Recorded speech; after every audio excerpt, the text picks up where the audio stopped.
Hello humans and animals alike, this is Dylus, and welcome back to Final Fantasy Restored. Last time we have defeated the Kraken at the Sunken Shrine, and now we are going to talk to Dr. Unne with the Rosetta Stone in hand. Can I see that stone for a bit? It's the Rosetta Stone! Now I can decipher the Lufenian language! I'll teach it to you. And so we have learned the Lufenian language. If only learning languages was that easy. Anyway. Yeah, now we can just go to the Lufenian region and we can talk to them now. But first, I've got some unfinished business to do. I've yet to explain the level 7 spells in Unne and Gaia, and the level 8 spells in Gaia. So, yeah, I'll just...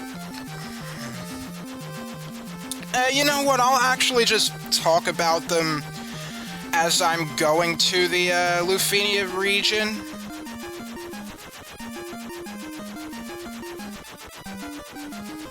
Okay, so, as you remember, we have to land here to access Lufenia. So, the first level 7 spell in Unne, the first black magic spell is Saber. I got that spell already. It raises the caster's accuracy and attack power. So, if Cyrus can't really do anything, like, he can't use an attack very well, magic attack very well, well, he has Saber as sort of a backup plan. The second black magic spell, level 7 in Unne, is Blind. This is a single target spell that attempts to blind an enemy. It has more accuracy than the Dark spell from way back in Provoca. For white magic, we have Healaga, which is just a better version of Healara, of course. Though, as you would remember in the original NES version of the game, Healara, when used in battle, has the same effects as Healaga, so having Healara and Healaga is actually a really good strategy. And then the second white magic spell is Bar Spell, which protects against instant death type magic spells, and it is cast on the entire party. So that's it. I'll go over the ones in Gaia when we get there, but first I'm gonna head over to Lufenia and talk to the people there and see what's up.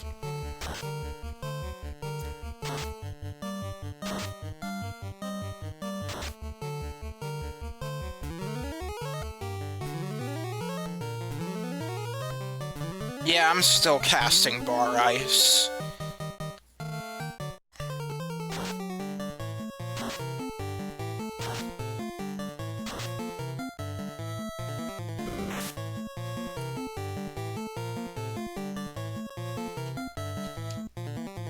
Do some healing. Mage's Staff. I could probably cut this battle out, honestly.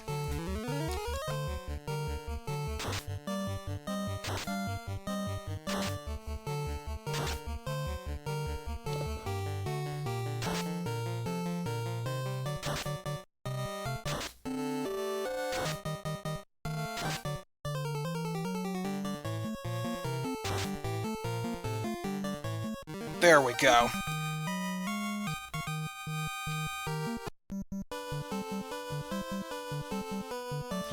Alright, we head down south of here.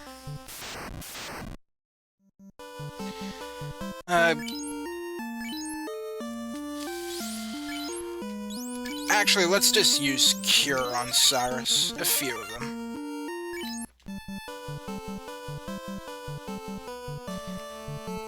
Okay, there's the town.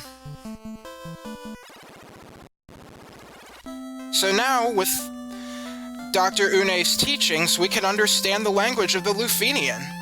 We can talk to them properly now.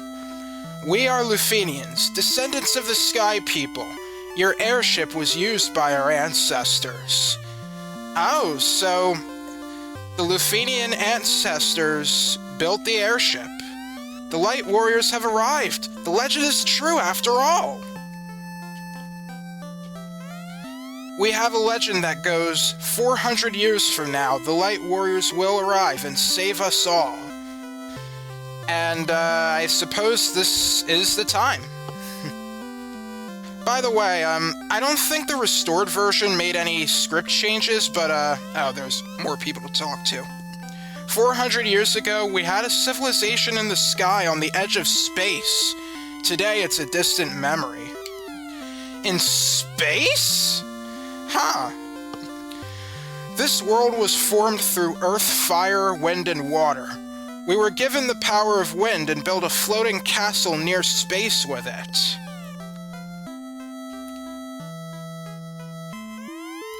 The Sky People have passed on their memories through ritual, but over 400 years, those memories have faded.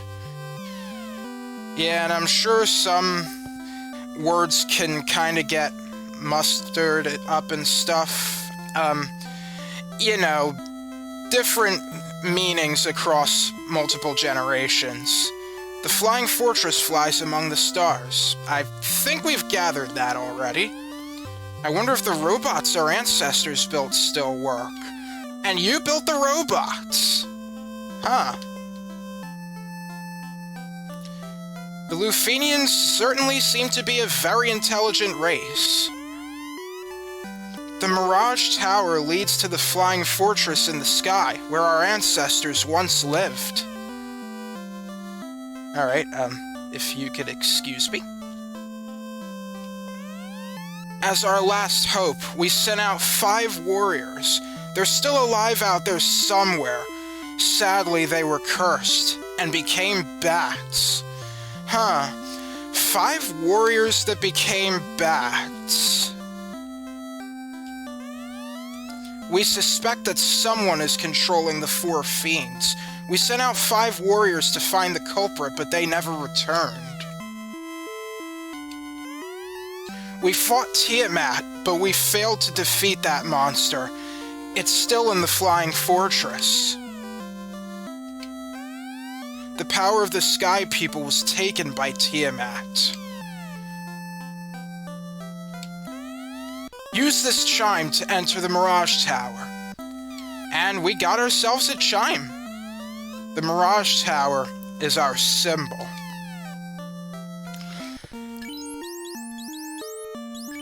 A chime handed down by the Sky People. When shaken, it rings a sound. So, did you get all that? Yeah, as we've seen from the Circle of Sages, 400 years ago, the Fiend of Wind, Tiamat, came into being, into the world, and essentially took over what the Sky People had. Their floating fortress, or flying castle, or whatever, has been seized by Tiamat, and even 400 years later, they have still failed. So they had waited for the coming of the Light Warriors to get the job done and restore the power of wind. That's basically how it goes. And, by the way, before I enter these shops, I want to mention something. In the remakes of the game, they did something retroactive. You know how across Final Fantasy games there's a character named Cid? Well, in the Final Fantasy series, Cid is often associated with the airship. And in the remakes, they actually named the original builder of the ship Cid. So, this Cid is known as Cid of the Lufenian. So, that's actually pretty cool. The concept of Cid didn't come out until Final Fantasy II, so yeah, this was a retroactive decision done in the remakes. Pretty neat, huh? Anyway, for the white magic shop in Lufenia, the only spell they have is Arise. Arise is a spell that fully revives an ally. It can only be used outside of battle, but it is pretty much the ultimate white magic spell.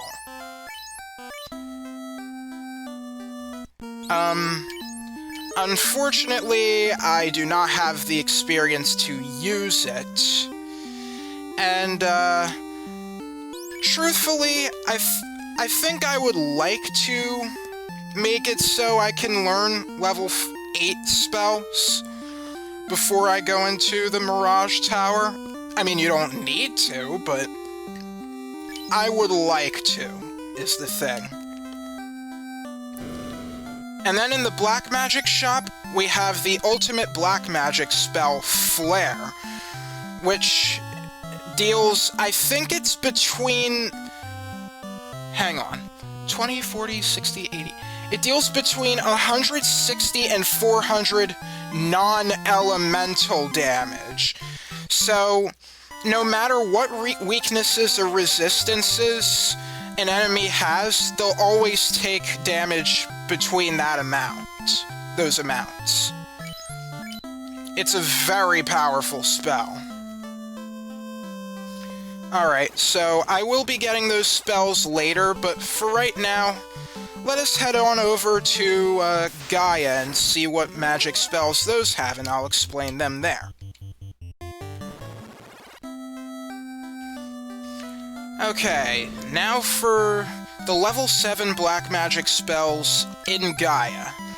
We have Blizzaga, which is the best ice magic spell in the game.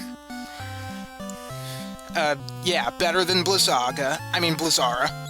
And Break is a single target attack, I believe, that attempts to petrify a foe. And whenever you petrify a foe, it counts as instant death. So, yeah, basically another instant death spell. I am going to get Blizzaga for Cyrus, and I'll also get Break. Why not?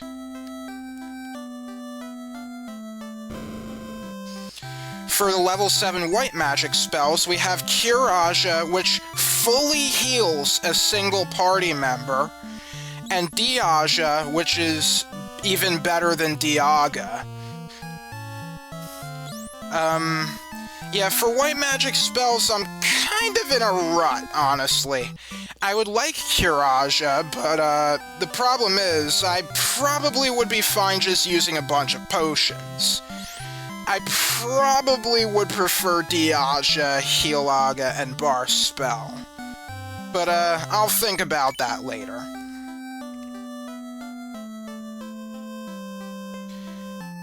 And now the level 8 spells are over this way. Oh, you know, I forgot to mention something. The Saber spell. If you were playing the original NES version, yeah, you can see where this is going. Yep, another bug. In the original NES version, very similar to Temper, Saber is bugged and just doesn't do anything. So, bear that in mind and just don't buy it.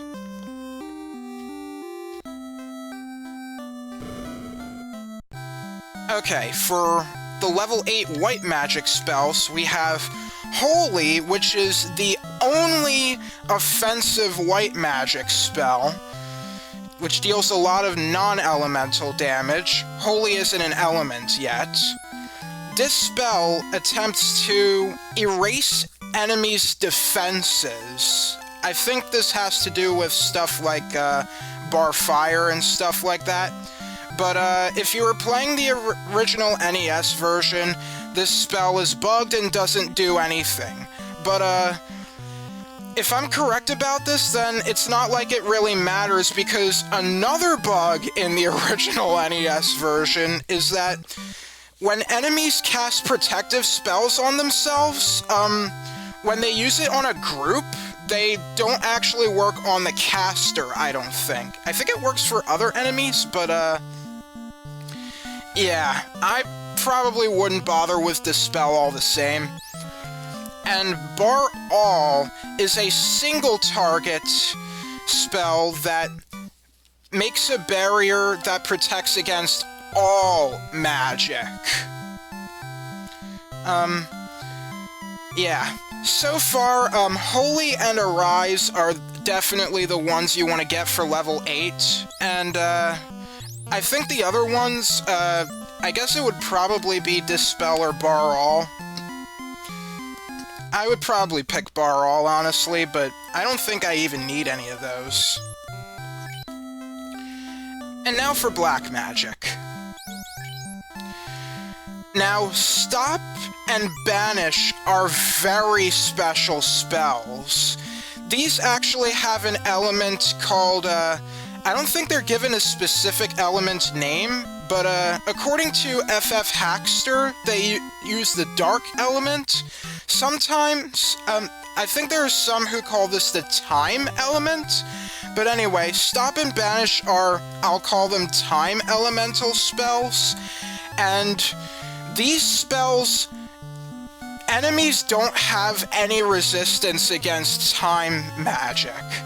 So, if there are any enemies that are protective against, like, pretty much any spell in the game, they won't be resisted to Stop and Banish. Unless it's the final boss, of course. So, yeah, they're very powerful spells. And I've mentioned Kill before. This is a guaranteed one-hit KO move on a target that has less than 300 HP. So, you'll definitely want to save up for Flare, and, you should... I guess you should get Stop, and then either Banish or Kill. So, that's pretty much it. Alright, how long have I been recording now? Oh, this is actually going to be a pretty short episode if I end here. But I think I'm actually going to go on a little longer because I want to see if I can fight some enemies that I haven't encountered yet. There is one particular enemy that I don't think I'm going to be able to encounter in this recording session, but I'll add it post-recording. Anyway, we want to go into the Yanikurm Desert. This is where we'll find a lot of our, some of the enemies that we haven't encountered yet.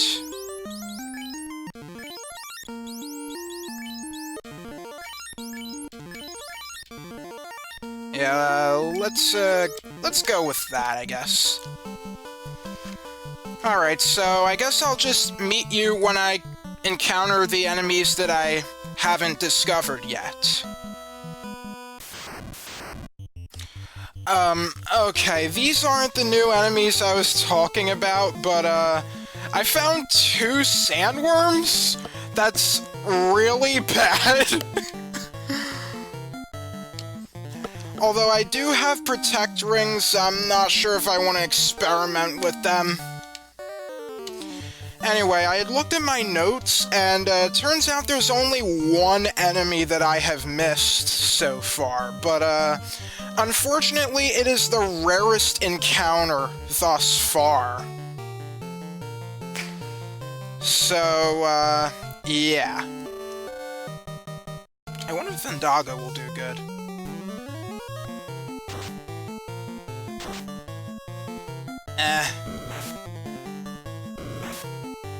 Okay, it didn't use Earthquake. Alright, I'm looking for an enemy called the Tyrannosaur. There's a 1 in 64 chance that you will encounter it in the Yanikurm Desert. And, I'm trying to see if I can find it, but, I may become over-leveled before I find it. To make things a challenge, though, I do have a save state ready, so, I should be fine. Anyway, I'll meet you when I, finally encounter the Tyrannosaur.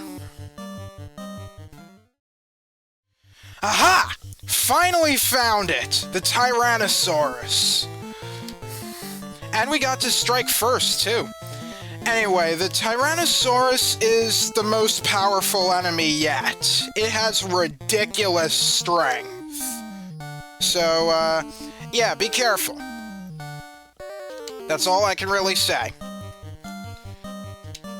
Cast Protera. And, I'll give it a chance, I guess, though Bruno kinda has a reputation of not giving anyone chances.